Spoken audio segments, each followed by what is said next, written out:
Vent. A vertical of Richie Knows. Community-driven mental health solutions. By gamers, for gamers.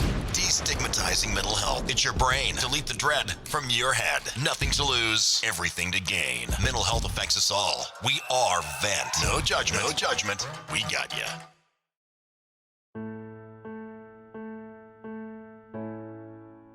My name is Jonathan Bautista. My name is Kitty. I go by Kitty Kaboom online. I'm Stefan Lopazansky. Oliver Boone. Micah Greenleaf. Ryder Davis. My name is Kim. Elijah. Amanda. Devonta. Derek. Cyan. Alan. Andrew Forbes. My name is Sherry Nan. And I have struggled with mental health.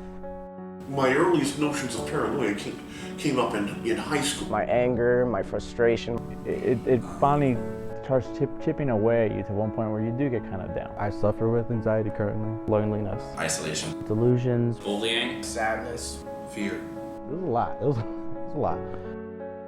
I've been struggling with depression my whole life. Still didn't know how to handle it. When you get under that, it's really hard to get out of it. Depression is like a shadow. And some days there might be overcast, or you might not be able to see your shadow, and you think that your depression's gone, and then when the sun comes back out, your shadow's right there, and it always will be with you. I feel like gaming is a good way to get yourself out of that. Just talking to them and finding peers that had similar mentality and similar interests. It's very warm and very welcoming. That was a huge help. I'm so happy I have a community. You know, I think that's like the best form of therapy, just talking to You talk it all out, and it really helps. It really does. Introducing Vent, a safe, supportive space from Richie Knows. We connect gamers.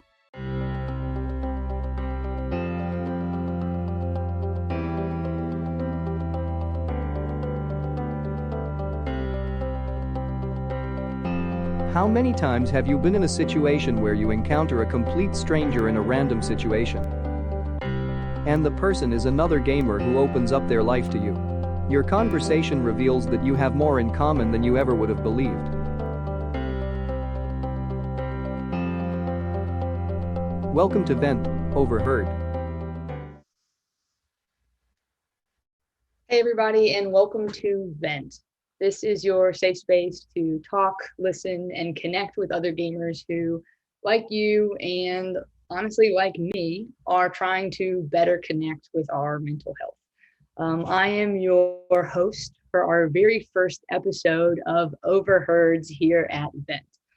Now, as you either already know or will soon know, Vent is all about community-driven mental health solutions. So for the next 4 weeks and hopefully beyond, we will have on gamers, we will have on mental health experts, we will have on all kinds of guests, and most importantly, we have you.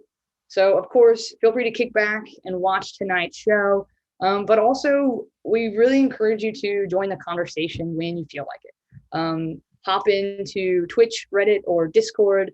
Let us know if you can relate to what's being said. Lob up some questions, share whatever you'd like, just join the conversation. Because like I said, when we say community-driven mental health solutions, we really mean it. So to get to tonight's agenda, our idea for the Overheards was we really wanted to capture those spur of the moment moments of vulnerability that happen out in the real world. So maybe you're standing in line at a coffee shop, you're sitting on an airplane and you say, hey, how's it going? And the next thing you know, you're swapping stories about the fact that maybe it's not going so great for either of you.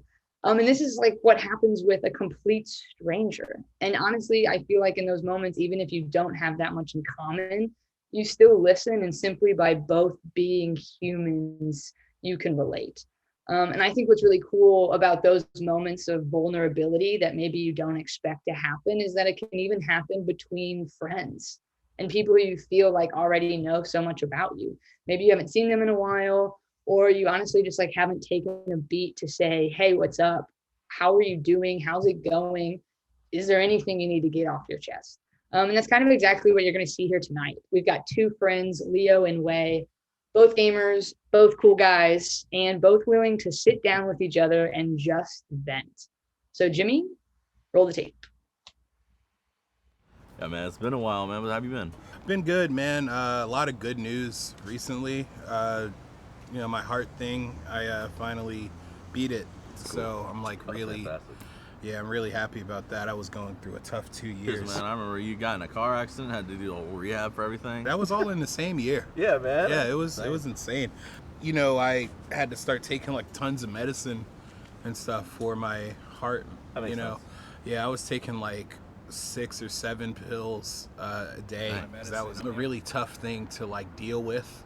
Is trying to figure out whether or not things are working when you're in the middle of like something like that. It'll drive you crazy. That had to have made it like hard to keep up with all your tournaments and stuff though. It was funny because I couldn't particularly keep up with the like competition part of it. Yeah. But because of like me needing desperately something to like kind of put all my attention in, fighting games especially became like a big focus. And now of course Virtua Fighter's out, so that game was fire though. Yeah, Power Rangers. I'm like super excited to get back into the swing of things. Yeah, man. It was some days like I couldn't even think straight. Yeah, when you're in the middle of something like that, the thing they don't really tell you is how you mentally recovered. Yeah. All that anxiety I was dealing with, I had to start taking pills for that. That probably compounded it too. Like you can't even think about like you just survived something basically that like changed your life. Right. The anxiety behind that had to have been hard. Well, yeah, because it's always focused around my heart. It was all in the middle of my chest, really. And so every little tingle felt like something was coming back. Yeah. I had everybody, kind of like checking in on me. Yeah, you're on Discord a lot too now, so that's kind of cool. I've been on Discord. It's been cool, like having like a new lease on life now. Yeah, man. It's an uphill battle. You know what I mean? So, we can only do what we can. Sweet, man. Good stuff. Right.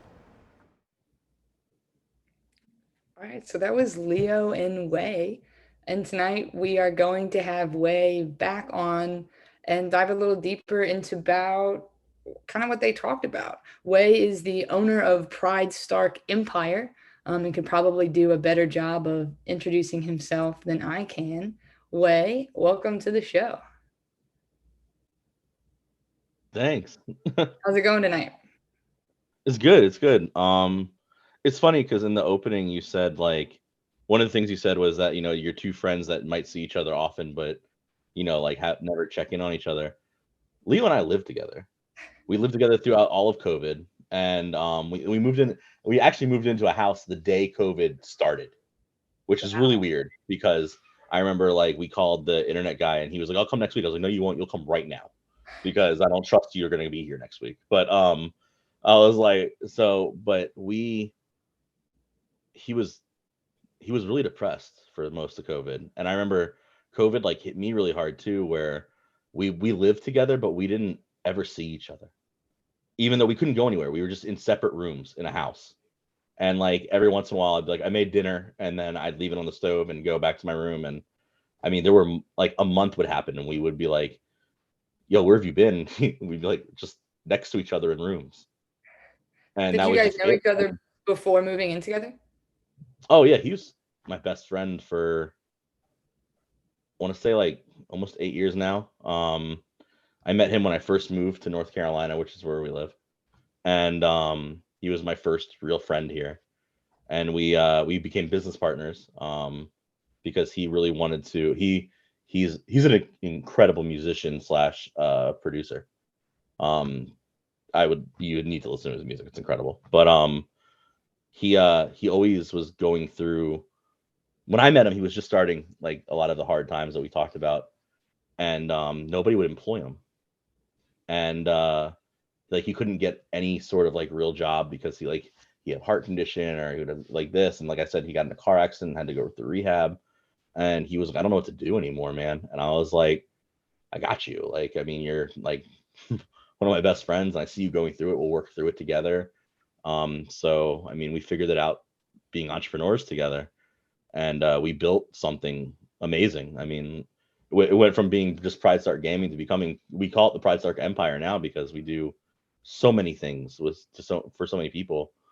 And we have like all these teams and we bring on kids that like would never be able to travel otherwise, and we're like, yo, if you get good enough, we want to bring you across, the US and let you play and let you have this like experience. And oh, you're a good writer, let's look at that. We work with the universities to set up programs, and we really just want to see people like evolve and get better. And that's what gaming has always meant for us.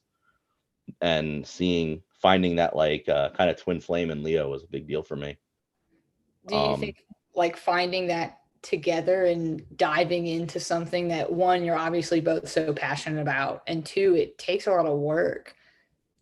Did you see a difference in him? Like, did he kind of start to come out of that depression? Well, it was cool because like what he said was like, he found like he's always been a really big fighting game player. Fighting games like Street Fighter, Mortal Kombat, those type of things, and Smash Brothers. Smash Brothers is a big one.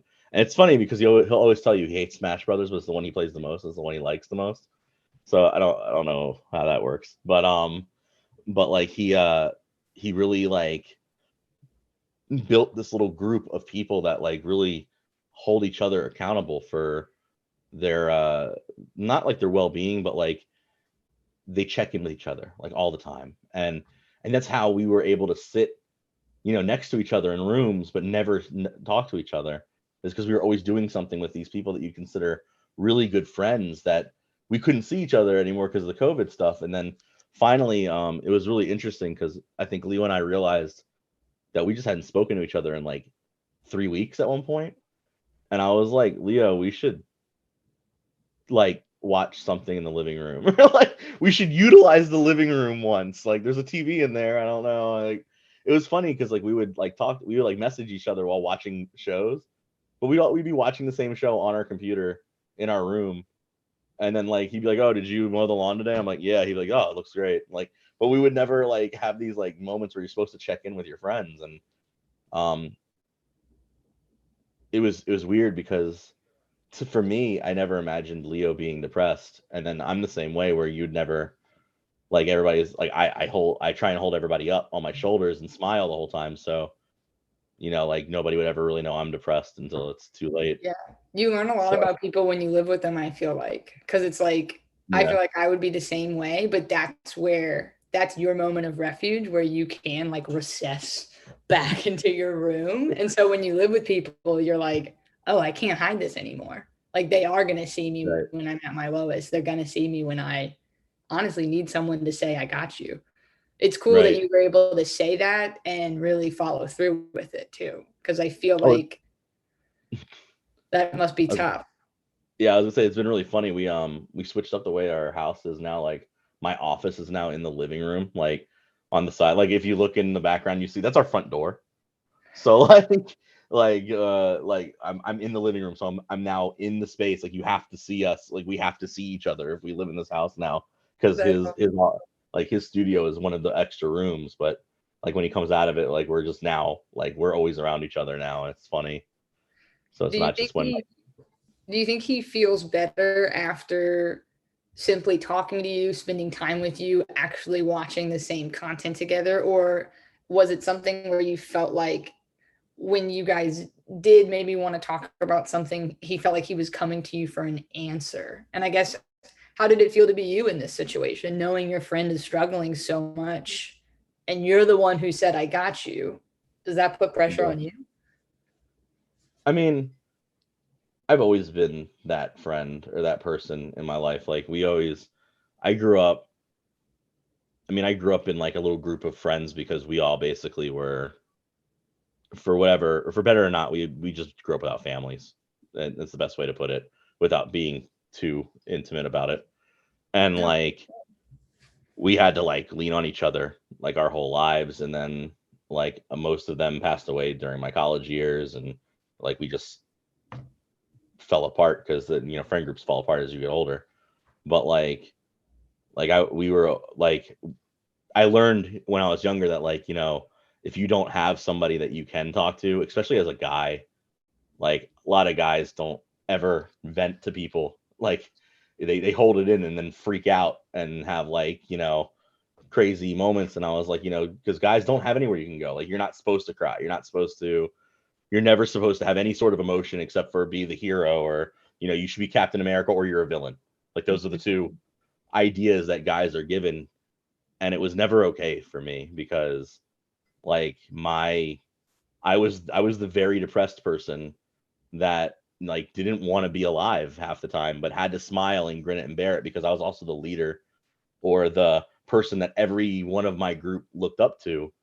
And so like I always felt like I was in charge and like had to keep going or had to keep doing this, or I was like the captain of whatever team, or like I was the person that like everybody came to help with this and that in high school. And so you just grin it and bear it. And after a while, they always say like you have to like fake it till you make it, but that's not the case with your mental health. Like you can't just fake it till you're happy. Like it's just not the thing. You have to talk to somebody. Yeah. And so like with Leo, especially now, like I think that knowing that both of us are kind of like we work together really well. And when I dip, he like is kind of there to pick me up, and when he trips, I'm there to like help him up. And it's just the way it is. Like it's been amazing. And I mean, he got me through some of the hardest times of my life, and I hope that I can be the same for him. So yeah. How is he doing now? If you were to give us a Leo update. I mean, Leo's doing really good. He's working on music. He's been working on music a lot, and that's like his thing. You can always tell like how amazing he's doing because his music just is incredibly pops. And they've been working on something for like they're working on a new EP, him and some other guys. And he's got a group like, name, or does he just go by his name? So Leo's name for his music is DJ Rayme, and then he has a band called War in the Pocket. But then he works with people like Sky Blue or Megaran or IQ. I'm dropping a bunch of names right now that anybody in like the like nerd world will probably know all these people because these are people that like perform at MagFest and stuff. But Leo's a huge producer for them, and he's one of the group, and they're incredible. Like if you haven't heard the song Galaxy Walk, you should look it up, because I mean we just had Sky Blue here for the whole weekend with them working and going to the studio to work on stuff. But Galaxy Walk was an international like hit. It's fantastic. It's wonderful. But that's awesome. I love whenever he's happy, his music just takes off, and I'm waiting for whatever comes next because it's gonna be wonderful. That's cool. It's interesting you mentioned like you being a male and how that maybe growing up you realized your guy friends weren't as vulnerable as maybe you thought out to be. For me, like I always try when I get off the phone with my guy friends, I say, okay, love you, to like make them say it back, like make them like open up like that. Did you ever feel like all of those years of, you kind of hinted at some struggles and hardships that you've faced in your life, and yet you are the supporter for so many others? You feel like there's a correlation between that? And I guess also like, have you ever reached a breaking point or a pause point where you had to say like, wait? Yeah, I mean, I got divorced a couple years back, and that was like my big, like I just disappeared from the world. Actually, it's funny because one of the reasons I'm here is because of a guy named Rich, and Rich will, if you ever talk to him about that, Rich is actually somebody who talked to me during that time and helped me through it. But there was I basically just disappeared for 8 months of my life, completely from the world. And if Leo hadn't been there along with some of the other guys that I work with in Pride Stark, I wouldn't have come back.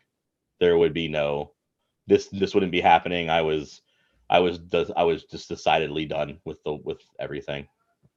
But I mean, before that, I've had ups and downs like everybody else, but like I've always been the person that's tried to be there for everybody, like as much as possible. And like you said, you make people say I love you. I'm one of those guys who I'd say I love you to all my friends. I'm like they hear it from me every day. Like it's a big deal. Within reason, all of our players know that like if you need something or if you need a hug, man, I got you. Like I'm that person. I'm fairly flamboyant when it comes to that. I mean, like all the stuff. Like I don't care. Like if you need something, I got you. Like we can we can chill. Like, if you need to, I remember we have a player who's never been on a plane before, and I took him to TwitchCon, which was funny because that we flew across the country, and we didn't know until he got in the air that he was going to be terrified of planes. But the second the plane took off, you could see he like had true terror on his face. Like he was like, "Oh wow, we're all gonna die." And then we hit turbulence for a second. I mean, it was barely like anything. It was like the plane, getting together. And I was like, well, instead of this guy crying on this plane, I think I'm just gonna hug him. And I just sat there we sat there like this for like 4 hours while I'm like holding my phone watching a movie. And he was just like, at the end of it, he was like, I don't know what would have happened if you didn't do that. I was like, somebody else would have probably done it. It probably wouldn't have been one of the cute hostesses. And he was like, nah, man, that was great. That's awesome. But It's awesome. It's also a good example of just like taking initiative and saying like, even if this person hasn't asked me for help, like he didn't ask for a hug, but you saw, like as a human, you saw like maybe something isn't okay, and go ahead and step in. Like I think that's really great. Well, so what about you mentioned like disappearing for 8 months and finding Leo and finding your company and diving into that. What do you do now though to like keep that level of cool and balance with your own mental health? And a specific question that we have from a viewer is, what advice do you have for anyone else who is going through similar things? Well, okay, so similar advice is you should always find somebody to talk to. And even if it's not like a professional, like even if it's somebody that like, and if you feel like you have nobody to talk to, like you have me, like you could go and look me up on Twitter and you can talk to me and I'm not going to judge you. I promise I've been through something similar, or even if I haven't been through something similar mentally, I've been in a place the same as you. It's been horrible. It's been tough. I felt like I had nobody in my life. I got you. There doesn't have to be something. You don't ever have to have nobody. I promise you always have somebody, because you can go on Twitter and I'm on Twitter and you can hit me up and I'll take time out to talk to you. So there's that. But like, even beyond that little silly tidbit, like with a business, first of all, like, so Pride Stark Empire, we actually have 3 health and wellness advisors that are on our staff, and they check in with our players. They check in with our people. I don't think we were the first ones to do it, but I know that we were one. Like, I know that I had never heard of that before, but I went and specifically found people who were like in the health and wellness field. Like we established this new version of Pride Stark with the idea that health and wellness is a big deal to us. Not just the physical aspect of health, but like the mental and the emotional and spiritual, like all of that is a huge deal to us. So like if you need somebody that will just talk to you about, oh, where are you today? Oh, you wanted to do this, come back and check on me next Wednesday. And, I'm not going to hold you accountable to what you said, but at the same time, I want to, remind you that, you were saying that you wanted to do this to see if you can make your day better. Did you make your bed today? Did you do this? Little things that can help, just your day-to-day mentality go through. If you need to like there's just different things. Like gamers in general are fairly angry people, especially when they're playing games. That's why you get people that are like, raging out or having like these, rage quit moments. And sometimes you just need a community night. So one of the big things that we do is we do community nights where we play just Jackbox games or Cards Against Humanity, or, sometimes we'll be like, hey guys, this week, we're playing this Steam game that nobody ever heard of that's silly. It's like dodgeball. And I'm going to buy it for everybody because frankly, everybody should come and play the silliest version of this one stick figure game ever. And everybody's like, I don't want to do that until they get into it. And then they're all like laughing and having fun doing it. But I mean, even if it's just for 15 minutes, you just need like a woosah moment or a breath of fresh air. If you need to just talk to somebody, all of the people in our community know that they can message me, or Leo or one of our advisors, or like, we're all open to that. If you need to talk about somebody to me, and that maybe they did this to you or whatever. I mean, you don't want to confront everybody. You don't have to confront every battle. But if you want to get it, if you want to vent about it, you should have the place to do that. And we try and do that, and that's a big deal. That's awesome, man. That's what Vent is about, and it's why I think we were so grateful to have you on, and of course would love to continue to keep talking to you and Leo. Thank you so much. I think the last thing that I would want to say before I let you go, I know you've got some work to get to tonight, and I don't want to keep you too late, is that thank you. Thank you for being such a cool dude. Thank you for having cool hair. But most importantly, thank you for just like having a big heart. It's something Rich said about you to me earlier today, and I told him within the first 2 minutes of talking to you, you can just tell you're comfortable. You make other people feel comfortable, and to hear you tell other people, whether it's your best friend Leo or random people watching this, that you've got them, just there's a little bit of like restoring faith in humanity. And I guess I want on behalf of the Vent team to say right back at you, like we've got you too. And it's been great having you on. Thank you. No, like, man, life is hard enough, and there are too many people out there that want to see you failed because you're you. I'd rather help everybody up if I could. Like, there's no reason not to.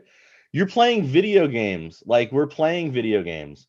This is like the whole foundation of gaming is supposed to be built off of something that takes you out of the world and gives you a moment where you can just be excited about what's coming up next.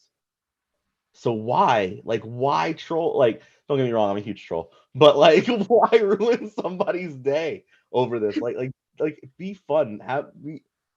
Man, if you're hurting, at pridestark.gg, just message. I'm the one who runs that account. I will answer, and we will figure it out. I promise. That's awesome, man. Thank you. Well, thank you again. I look forward to talking to you soon, and have a great night. Yep. See y'all later. Congratulations on being on our very first Overheard. Heck yeah. This is my first stream, by the way, so I'm happy to have done it with you. As I said, you're awesome. You're a chill guy to talk with. So. All right, Way. We'll have a good one. Bye. Way Stark, everybody, the coolest dude. So before we head out, we want to welcome one more guest. Like I said, throughout all of our Vent shows, you're going to have a lot of mental health experts come on, people from all different backgrounds within the mental health space. And tonight we are lucky enough to have Erin Ryan. She is the executive director of the Westside Los Angeles chapter of the National Alliance of Mental Illness, also known as NAMI. So she directs the operations at NAMI Westside LA, and that includes education, support, coordinating their volunteer programs, overseeing the peer outreach programs, developing collaborative partnerships, fundraising, and advocacy. And yes, I did have all of those things listed out because it seems like she does a lot. Welcome, Erin. Thanks for being on. Hi, Sophie. It's a pleasure to be here. Thanks so much. How are you doing tonight on this lovely Wednesday? Oh my gosh, I'm doing so much better knowing that Way Stark is on this planet. Right? I mean, what a great human. And it was just great. Your questions and your conversation with him were just right on. And I just, wow, I really enjoyed him. He was just awesome. He is really great. Yeah, he's someone that you want on your team, you know? He's definitely just an awesome human being. So yeah, so I'm doing better just by listening to you guys and knowing that Vent exists and that there is this new platform out there for people. It's just really awesome. So yeah, I'm excited to be here and be a part of it. One of the coolest things that I felt like talking to Way, and I realized, the video we watched was mostly Leo talking, and that's just because those are the sound bites we got, and we couldn't have Leo on tonight, but even Way being a listener, he's like just as much as a crucial part of that conversation because he is the one providing the space. And even when I asked him about it becoming a burden to have people need you and to give, he acknowledged it and then completely moved on to still being a giver in a way that I am impressed with that. And I think it's a very hard thing to do. It's a very hard thing to do. I think so. I think you're absolutely right. And I think people don't think about listening as an active verb. A lot of people just listen to wait for their turn to speak sometimes. And I love what you just said too, like creating space. He really was creating a space for his friend to be vulnerable. And sometimes you can do that by sharing, like your own vulnerability, sharing your own story. And I think that can also create space. But in this particular overheard or this conversation, he was just so great to really just be there and be open and ready to hear whatever that Leo was about to say. Yeah.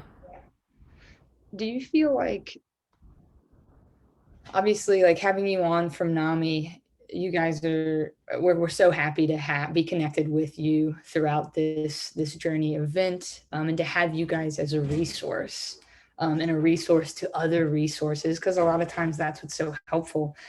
Do you feel like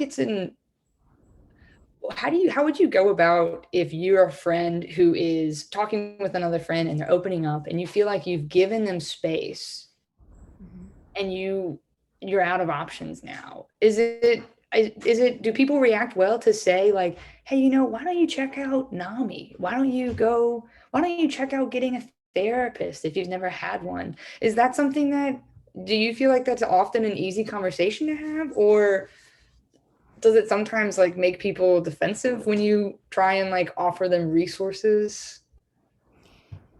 Every conversation is different. Every person is different. And, depending on where that person is at within their journey, you might talk to someone on a Monday and they might be really open to the idea, and a couple days later they become defensive, or, I think it really depends. And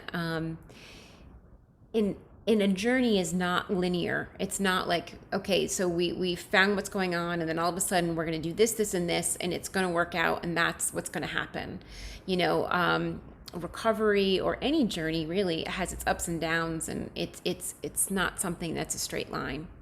And that's what I really admired about the conversation with Leo and Wei, because there's such a long history there.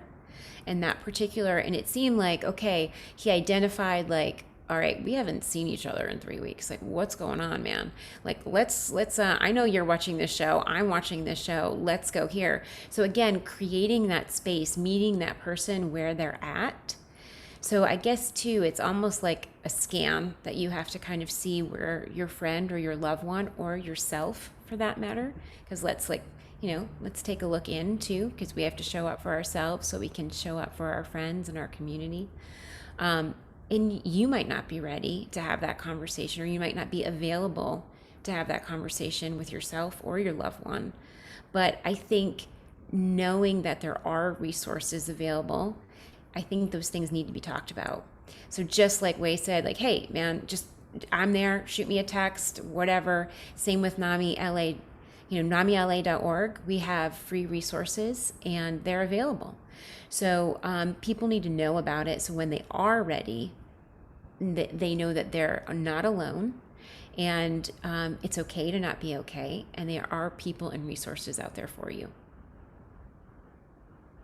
That's awesome. I'm someone who just recently started therapy the first time like a year ago, and I swear it was a year-long journey just to finally like find one and actually like initiate and that sort of thing. So just visiting the NAMI website, even if you're not going to do anything about it, visiting it, looking at the resources, hopping on the Vent and getting involved in support chats and starting a conversation feels like the beginning.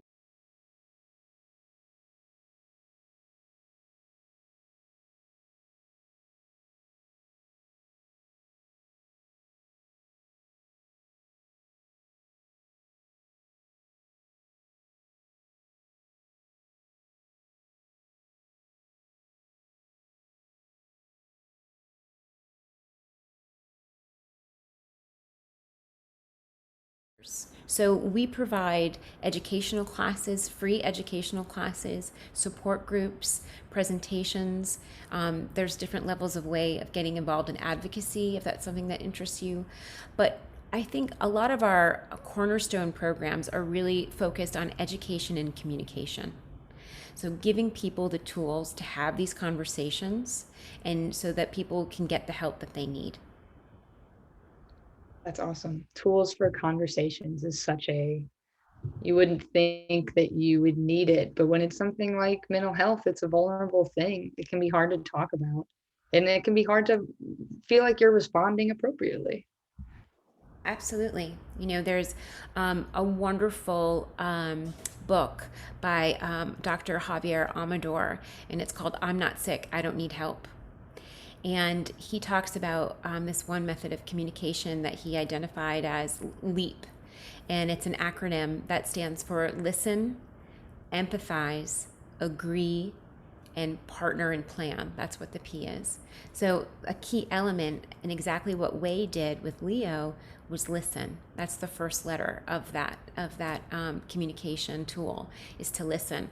And I'll tell you, I mean, I keep that in my pocket. I negotiate with my, with my 5-year-old with that, like, okay, I'm listening to you. Yeah. Mm-hmm. Okay. So I get that you don't like the pink shoes, whatever that is, these are tools that we can use in everyday life because, by the way, we all have mental health, right? And we all need to take care of it. So, 1 in 5 people, yes, identifies with a mental health condition at some point in their life, but we all have mental health and we have to start taking care of it just like we take care of our physical health. And I thought it was interesting. I don't know if you noticed this, Sophie, because you're so astute with your questions. You're really wonderful. Talk about a great listener and creating space for people with your heart mug. But I thought it was interesting, and I'd love your thoughts too, about how Leo, he had a physical health condition, and then how that affected his mental health. Mm-hmm. And it's really the intersection of both of them are just, it's so important, and how equally they affect one another. Yeah, I thought about that when I first got to watch that, and it must be so different when it's a physical ailment that lasts for a while, and you have to have a recovery period in which you are feeling physically off, and how much that relates to feeling mentally off. But even in the day-to-day, I realize how much, and I want to deny it. I want to act like it doesn't have anything to do with it. But the day-to-day relationship between the body and the mind is such an interesting thing to me. If I'm off or like feeling in a bad mood or something, and I want to just muscle through it with my brain, and then you take a walk and you feel better. And it's like, all right, science, you're right. I could have just taken a walk and I would have felt better. But yeah, to be in Leo's position where you maybe like feel like you can't fall back on that. Your body's failing you too. So not only are you dealing with the mental stress of everything, of just life, but you don't even have your physical health to fall back on. And I can imagine that's something that's hard for a lot of people, and might be kind of the catalyst for a lot of people to realize that they need to get their mental health in check, because it feels like they're falling off on the physical and body side of things. Yeah. I really hope we get to have Leo on at some point in time. It was great to see his counterpart, Wei. So to have both of them on would be super special. Well, I guess I have one more question for you, Aaron, while we have you. And it's something that I think came up in last night's show when we were having our journey. As far as just like for people listening, how do you know when it's time to seek help, whether that's a mental health counselor or a therapist? I'm someone who likes to kind of like Google things and say like, I'm going to try this. Or, with Wei and Leo, you have two people who are turning to each other. And sometimes that feels like it suffices until suddenly it doesn't. And then it goes back to being good again. And then it goes back to being bad. So through all the ups and downs in life, how are you supposed to make that call? It's a hard one, especially now, all of us after coming off of this collective trauma of the pandemic, right? So we're all experiencing, I think, some kind of heightened level of anxiety or depression because of the uncertainty surrounding.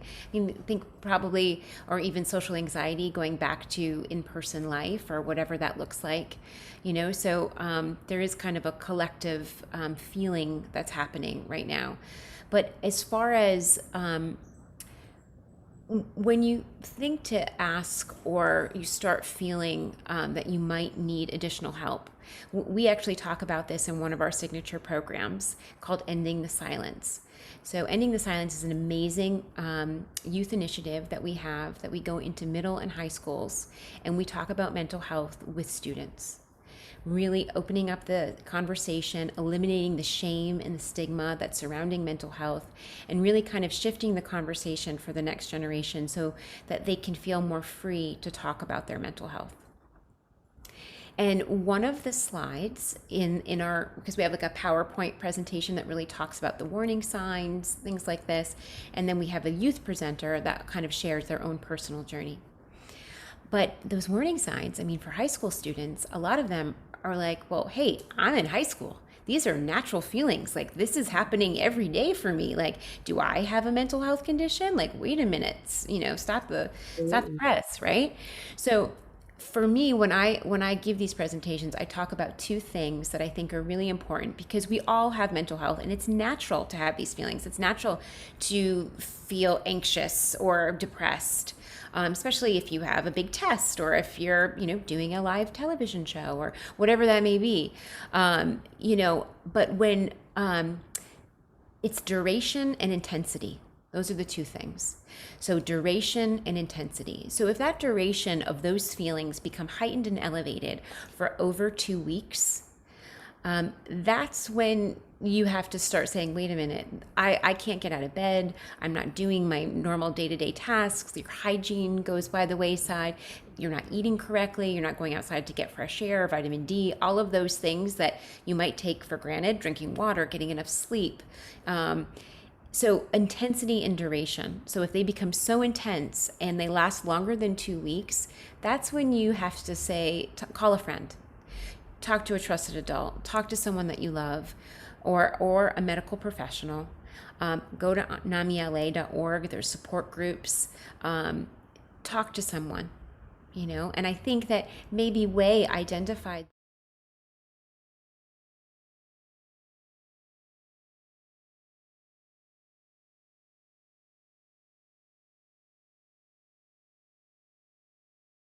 so something was up. So I think that those are two really key components to keep in mind, because we all have those feelings. We all have our ups and downs. But when they start to interfere with your day-to-day life longer than 2 weeks, and they become so intense that you can't do those day-to-day tasks, it's time to reach out for help. That's really cool to hear. I feel like sometimes mental health, like you said, we all have our own journeys and it's all different. So it feels like this gray area sometimes. But to have a rule of thumb like that, duration, intensity, and to hear you even put even loose duration to it, I think is a really helpful tool. So I really appreciate you sharing that insight with us. And to just kind of piggyback onto that for the close of our show, something that we wanted to make sure we end every show with is simply saying it's okay to not feel okay. And even if it has been going on for more than 2 weeks, that's okay. There's a space. There are people that you can turn to, whether that's your family or your friends, us here at Vent, the people at NAMI. Go tweet at Way. That's what we're all about here. So I really appreciate having you on, Aaron. If you have any last words you'd like to share, feel free.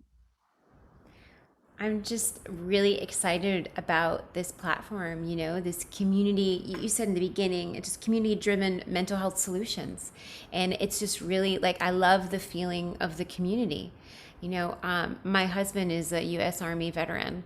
And so for us, it's a lot about community and identifying, that community. And in the military, there's a phrase that says, got your six. And it's like, you know, you got your back. And so like when Wei was talking about it, it was like, I got you, man. I got you. And so I just admire what you guys are doing. We're excited to be partnering with you to amplify our services and really just shift the conversation so people know that it's okay to not be okay and that you're not alone. You got your back. Do you feel optimistic about where we're heading as a people, as a gamer community, or just as a country in terms of talking about mental health and destigmatizing it? I'm optimistic because we're having this conversation right now, you know. And also, I touched on briefly before, I think we're all kind of coming off this collective trauma of the pandemic, of those feelings of, you know, fear, isolation. A lot of those feelings, I think, have created empathy, maybe a collective empathy towards mental health, because maybe it has brought a new sense of awareness that we have to take care of our mental health, you know, because we've all experienced this now, right? Not being able to see our friends and family or having these restrictions. Those are all things that maybe people have felt for a long time with mental health conditions, but maybe they couldn't express it. And now I think that this is a, you know, if the pandemic gave us any gifts, maybe it's this new sense of awareness and a new sense of empathy towards mental health. Yeah, certainly a silver lining, and I am optimistic too. So with that being said, I hope everyone watching goes forward tomorrow with an optimistic view to the day. And I hope everyone has a great night. Check out, we've got a slide up directing you to Vint and to NAMI for more of those resources. And as always, feel